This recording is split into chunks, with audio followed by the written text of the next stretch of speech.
What's up, guys? Welcome to Daily Dose of Reddit. This is your host, Zach, and today's subreddit is r/StoriesAboutKevin. This story's called Kevin is the Worst Roommate. So a bit of backstory. I'm a residential advisor. For those of you who don't know, that means I live in a dorm at my university, and I'm in charge of an entire floor of college students, mostly freshmen. I run events, decorate the floor with bulletin boards and door decorations, handle roommate conflicts, etc. Well, this year was probably the most interesting roommate conflict I've had to handle. So around week 5 of the semester, I get a message on Discord from one of my residents. Let's call him Andy. Andy asked me if we can talk, and that it's kinda personal, so he'd rather talk in person. I'm not overly excited about having my kids be in my room in personal space, less so because of Brovid, but I thought, what the hell, it's probably important. So Andy comes to my room the next day to talk, and he starts by explaining that he's been having issues with his roommate, Kevin. The way Andy is describing it sounds like it's typical stuff. You know, playing music too loud, playing video games and yelling really loud at all hours of the night, talking in the middle of Andy's classes, etc. Normally, this wouldn't be that big of a deal, but since classes are all online this semester, it's really hard to be able to focus in the middle of class or a test when your roommate can't take a hint when you're ignoring his attempts to talk to you. After talking with him some more, I could tell he was so stressed about this. I could literally feel the catharsis of him venting. Apparently, this had been happening for the entire 5 weeks school had been in session, and Andy had tried every possible thing he could to make things work with Kevin and to settle the conflict without my help. As much as I appreciated the sentiment, helping with roommate conflicts is my job, and he should have come to me much sooner, and I made sure to tell him as much. I told him we should start with a roommate contract so that he and I could enforce some mutual guidelines the two of them put down. I sent him the PDF of the contract, and within hours he had sent a filled out copy to me and informed me that Kevin had agreed to sign it. I got curious and decided to look over the roommate agreement and try to see what rules they put down. Most of them were normal. Lights out at midnight, don't leave food out, take out the trash when it's full, wear headphones when playing music or video games, etc. But at the bottom of the page, in the other section of the agreement, there were some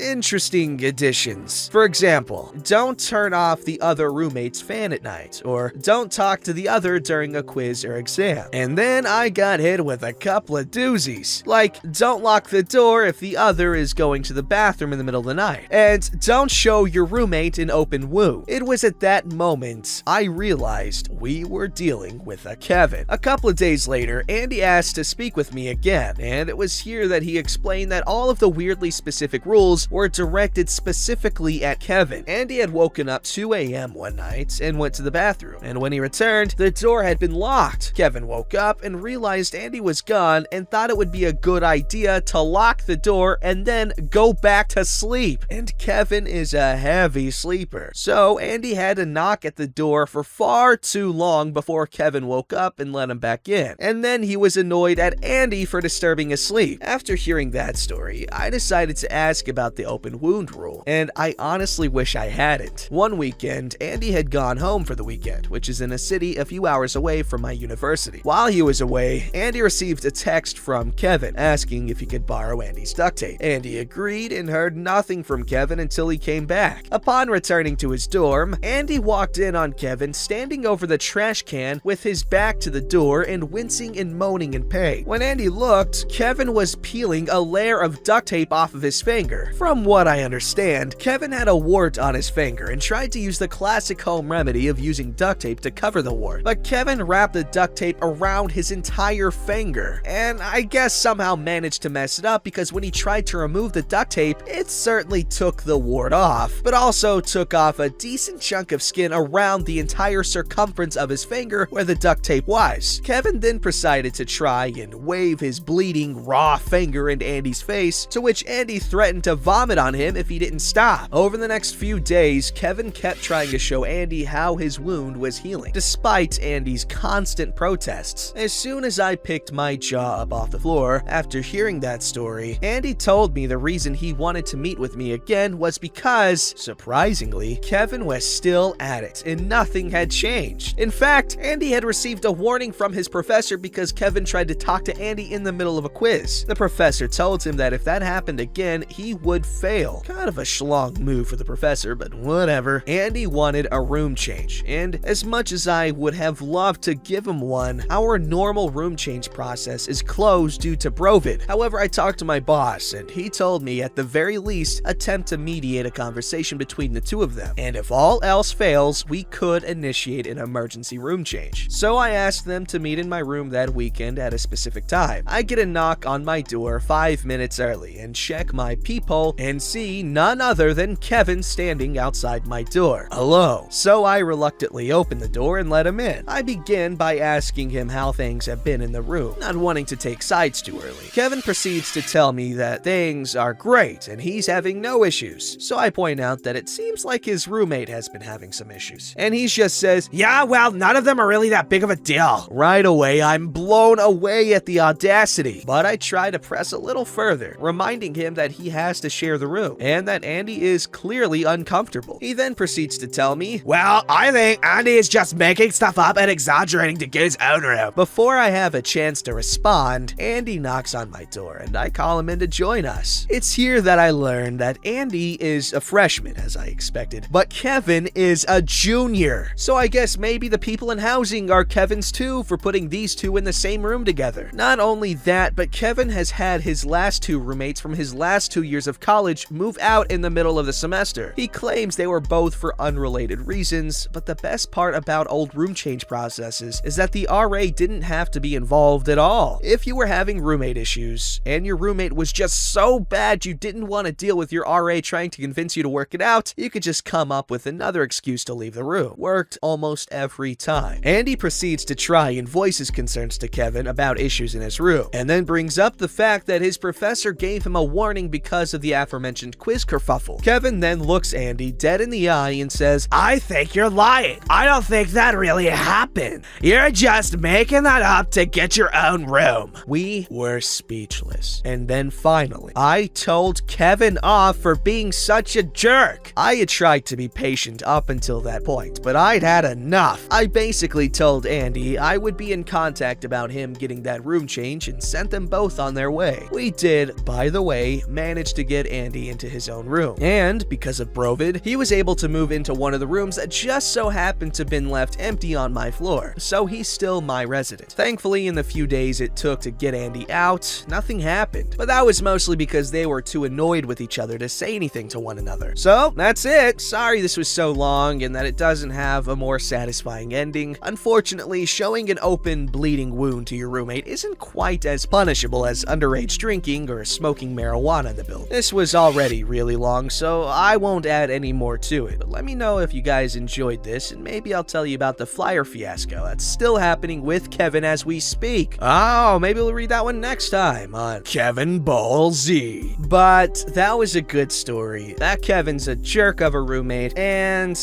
it was really good that Andy got to move out into his own room, so that's sick. Sick. This story's called Kevin Orders Pizza. Okay, so this particular Kevin, whose name is actually similar, has plenty of stupid stories, but one that continually comes back to my memory for a good laugh is the time he ordered a pizza and ended up getting banned from that restaurant. Kevin ordered an extra large pizza from a pizza chain. I don't remember which one, as this took place about 4 years ago, for himself. Let me preface this by saying that Kevin is not a small guy at all. It's been a near constant problem for him ever since graduation, where he just ballooned out and lost all will to do anything but eat and game. I could write a book about how bad this guy was, but I'm gonna focus on this story for now. He's very fat. So Kevin intended to eat this entire pizza by himself. Not a big surprise. I cooked my own food that day and didn't care much that he was going to pig out and not share. It was typical behavior. Delivery guy arrives, Kevin opens the door and gets handed the za and the card machine. Card gets declined. Kevin is adamant he has the money, so they keep trying. Delivery guy says to Kevin, "I'm gonna get a different machine. I'll be right back." And leaves the pizza with Kevin. Convinced he has the money for the food, Kevin moves back upstairs and begins to practically inhale the pizza. I'm talking this extra large double cheese pizza was more than half eaten in less than 10 minutes before the delivery guy comes back. Wouldn't you know it? Kevin's card still gets declined. He has to give the pizza back. The guy opens the box to check and goes, "Whoa, buddy, you ate most of it." And all Kevin has to say is, "I know, I'm sorry, I was really hungry." Delivery guy shakes his head in disbelief and leaves. Kevin afterward calls and whines to his parents about being broke and being so hungry, while I'm halfway in awe of him and holding back laughter. Some weeks later, Kevin tries to order from the restaurant and they're like, "Weren't you the guy who ate a pizza without paying?" "No, ma'am, I only ate half." "Okay, well, we can't process your order today. Goodbye." And he was just confused as all hell why they couldn't process his order. Like, buddy, you just admitted to ripping them off.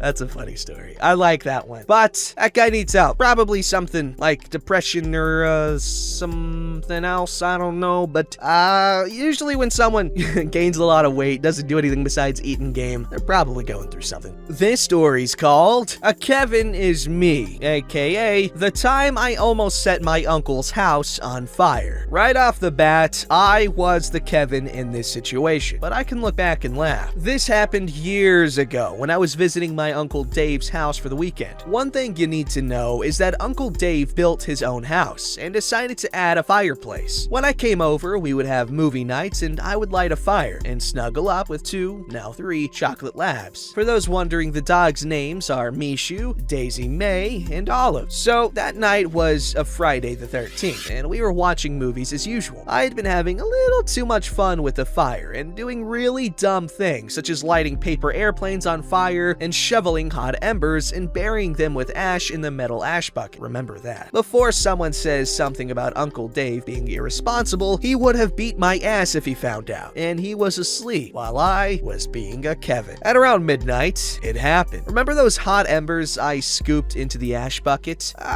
They had a chemical reaction or something, and for some reason, smoke was coming out of that bucket. My brain thought, water plus something burning equals no more fire. For some reason, I went to the kitchen and filled a glass of water and dumped it into the ash bucket. Big mistake! When I dumped the water into the ash, there wasn't just a little bit of smoke anymore. It began billowing black smoke like a locomotive. At that point, I haven't woken up Uncle Dave yet, and I was prancing around, mentally freaking out on what to do. I didn't need to wake him. The smoke detector did. He woke up to smoke everywhere and the sight of me dancing around. Uncle Dave ran for the ash bucket, and right when he chucked it outside, fire erupted out of it and would have set fire to a bunch of flammable items, setting the house on fire. With that out of the way, he was grade A pissed off at me, and he was screaming at me on what the hell I was thinking and why I didn't do anything. I remember going to bed in tears that night, but I deserved it. Now, normally this is where my story ends, but nope, I somehow made it worse on myself. When the rest of the family found out, they were all understandably livid, and my mom wanted me to apologize. I did, and in my Kevin mind, I thought smiling would help lessen my punishment. I forgot the reason, but to them, I probably looked like a little turd who was proud of myself. I was not proud. Everyone was disappointed in me. My mom did not trust me at all, and for half a year, I was grounded from anything that gave me happiness. Are you serious? Like toys, video games, and my iPad. The worst part was having to sleep on the floor in my mom's room and listen to her snore, because she didn't trust me enough to sleep in my own bed. I deserved all of that. Today, we all look back on that and laugh. I'm no longer a Kevin and am now studying to become a clinical psychologist. Anyway, I really hope you enjoy my story of Kevinness, and may the Kevin be with you.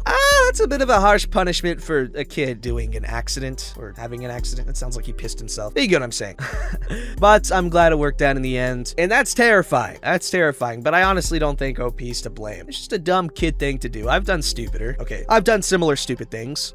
Don't forget to like, subscribe, and hit that bell to never miss an episode.